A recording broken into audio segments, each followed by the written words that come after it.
আজকের খবর, তামিমের সঙ্গে দূরত্ব বাড়ার কারণ জানালেন সাকিব। বয়সভিত্তিক ক্রিকেট থেকেই একসঙ্গে খেলেছেন তামিম ইকবাল এবং সাকিব আল হাসান। এরপর জাতীয় দলের জার্সিতেও খেলেছেন এক যুগেরও বেশি সময়। তবে গেল বছর সাকিব, তামিমের কথা না বলা নিয়ে খবরের শিরোনাম হয়। একসময় একই ফ্ল্যাটে থাকলেও এখন কেউ কারও সঙ্গে কথা বলেন না। নিজেদের এমন দূরত্ব কিভাবে তৈরি হয়েছিল তা নিয়ে মুখ খুলেছেন সাবেক টাইগার অধিনায়ক সাকিব।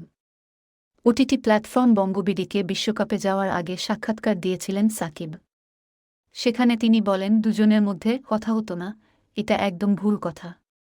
আমাদের একসময় যে সম্পর্কটা ছিল, সারাক্ষণ একসঙ্গে থাকতাম, ওই সম্পর্কটা মাঝে অনেকদিন ধরেই ছিল না। নিজেদের বিয়ের পর জীবন পাল্টেছে দাবি করে সাকিব বলেন, আমি বিয়ে করলাম, সে তামিম বিয়ে করল।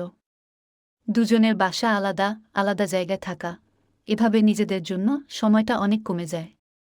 স্বাভাবিকভাবেই ওই আগের নৈকট্যও ধীরে ধীরে কমতে থাকে। মানুষের আলাদা জীবন চলে আসে, আলাদা পারিবারিক জীবন।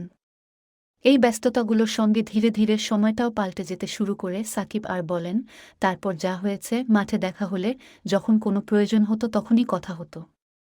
এর থেকে খুব বেশি যে কথা বলার দরকারও ছিল আমার কাছে তা মনে হয় না। সাকিব তামিমের পরস্পর কথা না বলার বিষয়টি গেল বছর বিসিবি সভাপতি নাজমুল হাসান পাপন এক সাক্ষাৎকারে প্রথম সামনে আনেন।